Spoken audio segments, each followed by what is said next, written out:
আসসালামু আলাইকুম। সংবাদে আপনাদের সবাইকে স্বাগত জানাচ্ছি। আমি ফিরোজ তোহা। শুরুতেই আরবে কেবলস সংবাদ শিরোনাম।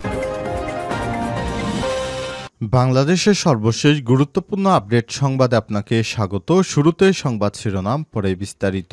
শুরুতে জানাবো ৩ এপ্রিল ছুটি ঘোষণা করে প্রজ্ঞাপন জারি। ঈদ উল ফিতরের পর সাপ্তাহিক ছুটি। আগে বৃহস্পতিবার ৩ এপ্রিল নির্বাহী আদেশে সরকারি ছুটি ঘোষণা করে প্রজ্ঞাপন জারি করেছে জনপ্রশাসন মন্ত্রণালয়। রোববার ২৩ মার্চ জনপ্রশাসন মন্ত্রণালয়ের প্রজ্ঞাপনে বলা হয়েছে, সরকার আসন্ন পবিত্র ঈদ উল ফিতর উপলক্ষে ৩ এপ্রিল বৃহস্পতিবার নির্বাহী আদেশে সরকারি ছুটি ঘোষণা করল। এরপর জানাবো ১.৫ ঘন্টা পর গাজীপুরে শ্রমিকদের মহাসড়ক অবরোধ প্রত্যাহার। গাজীপুরের টঙ্গীতে হোসেন মার্কেট এলাকায় একটি পোশাক তৈরির কারখানার শ্রমিকরা বেতন ও ঈদ বোনাসের দাবিতে মহাসড়ক অবরোধ করে বিক্ষোভ করছেন। রোববার ২৩ মার্চ সকাল ৭টা থেকে তারা মহাসড়ক অবরোধ করে বিক্ষোভ শুরু করেন। পরে পুলিশ ও সেনাবাহিনীর সদস্যরা এসে শ্রমিকদের বুঝিয়ে মহাসড়ক থেকে কারখানার সামনে নেওয়া হলে সকাল ৮:৩০টার দিকে মহাসড়কে যান চলাচল স্বাভাবিক হয়।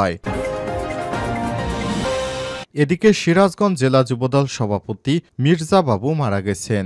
আজ রাজধানীতে একটি হাসপাতালে চিকিৎসাধীন অবস্থায় তার মৃত্যু হয়েছে। জানাবো বাজেটে কালো টাকা সাদা করার ব্যবস্থা বাতিলের চেষ্টা করা হবে বলল এনবিআর। জাতীয় রাজস্ব বোর্ড এনবিআরের চেয়ারম্যান আব্দুর রহমান খান বলেছেন, আসন্ন বাজেটে কালো টাকা সাদা করার ব্যবস্থা বাতিলের চেষ্টা করা হবে। নতুন করে কোনো কর অব্যাহতি দেয়া হবে না। আমরা চিন্তা করছি বিদ্যমান কর অব্যাহতিও কমাবো, উঠিয়ে দিব এবং যারা কম হারে কর দেয় তাদের বাড়িয়ে দিব। এদিকে বাংলাদেশে গার্মেন্টস শিল্পে বাংলাদেশের সফলতা নিয়ে যে মন্তব্য করেছেন যোগী আদিত্যনাথ, বিশাল জনসংখ্যার দেশ হওয়ার পরও ভারত কেন তৈরি পোশাক শিল্পের দিক থেকে বাংলাদেশ থেকে পিছিয়ে রয়েছে, এমন প্রশ্ন তুলেছে দেশটির উত্তরপ্রদেশের মুখ্যমন্ত্রী যোগী আদিত্যনাথ। এবং সর্বশেষ জানাবো বাড়িতে কোটি কোটি টাকা উদ্ধার, মুখ খুললেন সেই বিচারপতি। দিল্লির হাইকোর্টের বিচারপতি যশবন্ত বর্মার বাড়ি থেকে উদ্ধার করা হয়েছে বিপুল পরিমাণ নগদ টাকা। সুপ্রিম কোর্টের এই ঘটনার সঙ্গে সম্পর্কিত ছবি ও ভিডিও সহ মামলার পুরো অভ্যন্তরীণ তদন্ত প্রতিবেদনটি নিজেদের ওয়েবসাইটে আপলোড করা হয়েছে। হোলির রাতে বিচারপতি ভার্মার বাড়িতে আগুন নেভানোর অভিযানে ছবি ও ভিডিও রয়েছে সেই ২৫ পাতা রিপোর্টে। যশবন্ত বর্মা বিষয়টি অস্বীকার করেছেন। রিপোর্টে বলা হয়েছে, বিচারপতি জাস্টিস বর্মা স্পষ্ট জানিয়েছেন যে তিনি তার পরিবারের কোনো সদস্য কখনোই বাড়ির স্টোর রুমে কোনো নগদ টাকা রাখেননি। সেই বিষয়টি তারা অস্বীকার করেছেন। প্রিয় দর্শক, এতক্ষণ শুনছিলেন সংবাদ শিরোনাম, এবারে বিস্তারিত। তবে তার আগে বন্ধুরা অনুরোধ থাকবে এই সংবাদটিতে একটি লাইক দিন। এই চ্যানেলে আপনি নতুন হয়ে থাকলে আমাদের সংবাদটি দেখতে দেখতে চ্যানেলটি সাবস্ক্রাইব করে রাখুন, যাতে করে বন্ধুরা আমাদের পরবর্তী লেটেস্ট আপডেট সংবাদগুলো সবার আগে আপনার কাছে পৌঁছে যায়। এবারে বিস্তারিত।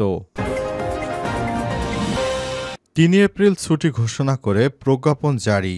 ঈদ উল ফিতরের পর সাপ্তাহিক ছুটির আগে বৃহস্পতিবার ৩ এপ্রিল নির্বাহী আদেশে সরকারি ছুটি ঘোষণা করে প্রজ্ঞাপন জারি করেছে জনপ্রশাসন মন্ত্রণালয়। রোববার ২৩ মার্চ জনপ্রশাসন মন্ত্রণালয়ের প্রজ্ঞাপনে বলা হয়েছে, সরকার আসন্ন পবিত্র ঈদ উল ফিতর উপলক্ষে ৩ এপ্রিল বৃহস্পতিবার নির্বাহী আদেশে সরকারি ছুটি ঘোষণা করল।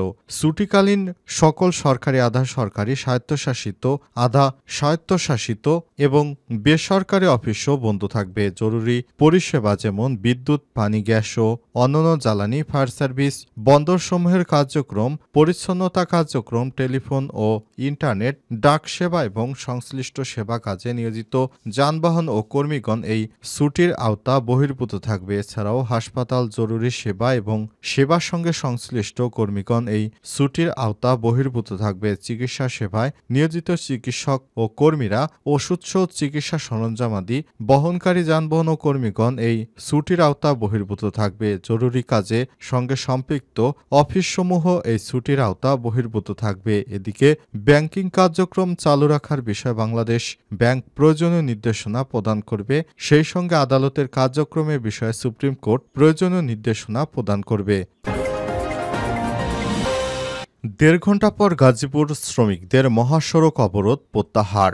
গাজীপুরের টঙ্গী হোসেন মার্কেট এলাকায় একটি পোশাক তৈরির কারখানার শ্রমিকরা বেতন ও ঈদ বোনাসের দাবিতে মহাসড়ক অবরোধ করে বিক্ষোভ করছেন। রোববার ২৩শে মার্চ সকাল ৭টা থেকে তারা মহাসড়ক অবরোধ করে বিক্ষোভ শুরু করেন। পরে পুলিশ ও সেনাবাহিনীর সদস্যরা এসে আন্দোলনরত শ্রমিকদের বুঝিয়ে মহাসড়ক থেকে কারখানার সামনে নেওয়া হলে সকাল ৮:৩০টার দিকে মহাসড়কে যান চলাচল স্বাভাবিক হয়। শিল্প পুলিশ ও কারখানার শ্রমিকরা জানিয়েছেন, টঙ্গী হোসেন মার্কেট এলাকায় বিএইচএস অ্যাপারেলস লিমিটেড কারখানার শ্রমিকদের ফেব্রুয়ারি মাসের বেতন পরিশোধ না করা হয়নি। কারখানা কর্তৃপক্ষ একাধিকবার তারিখ দিয়েও বেতন পরিশোধ করে নিয়ে গত ১১ই মার্চ হঠাৎ কারখানা বন্ধের নোটিশ ঝুলিয়ে দেয় কর্তৃপক্ষ। বেতন না দিয়ে কারখানা বন্ধের ঘোষণা দেয়। এক পর্যায়ে ঢাকা ময়মনসিংহ মহাসড়ক অবরোধ করে বিক্ষোভ করেন তারা। এ সময় পুলিশ গিয়ে পরিস্থিতি নিয়ন্ত্রণে আনে। এদিন শ্রমিকদের দাবি না মেনে নেয় রোববার সকাল থেকে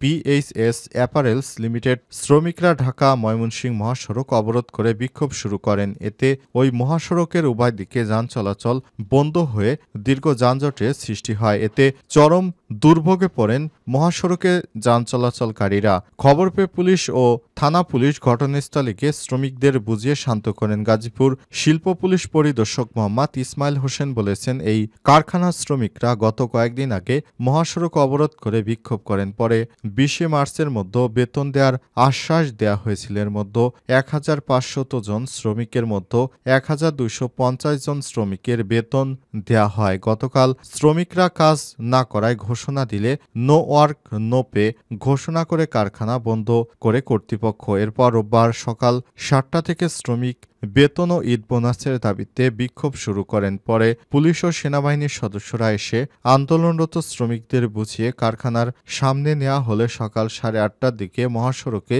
যান চলাচল স্বাভাবিক হয়। এখন শ্রমিকদের দাবির বিষয় মালিক পক্ষের সঙ্গে আলোচনা করা হচ্ছে। সিরাজগঞ্জ জেলা যুবদল সভাপতি মির্জা বাবু মারা গেছেন। সিরাজগঞ্জ জেলা যুবদলের সভাপতি ও রাজশাহী বিভাগীয় যুবদলের সাংগঠনিক সম্পাদক মির্জা আব্দুল জব্বার বাবু মারা গেছেন।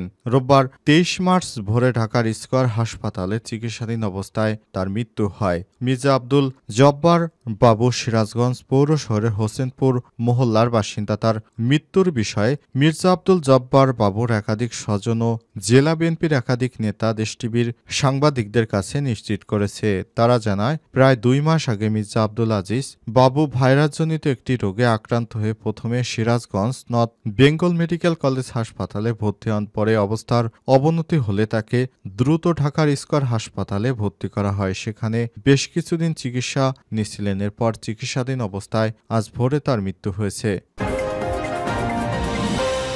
বাজেটে কালো টাকা সাদা করার ব্যবস্থা বাতিলের চেষ্টা করা হবে বলল এনবিআর।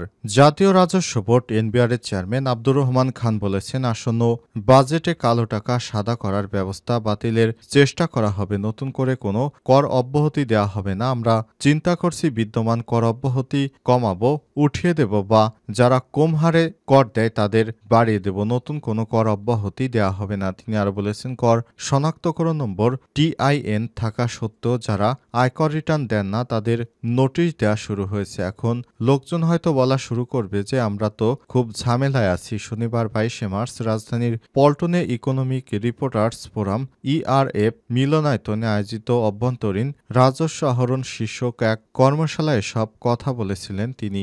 BRF ও research and policy integration for development rapid যৌথভাবে এই কর্মশালার আয়োজন করে। এনবিআর চেয়ারম্যান বলেন, কালো টাকা সাদা করার বিষয়টি যদি আমরা পুরোপুরি বাতিল করতে ব্যর্থ হই তাহলে অন্তত করহার বৃদ্ধি করে আদর্শ করহারের সঙ্গে সামঞ্জস্যপূর্ণ করব।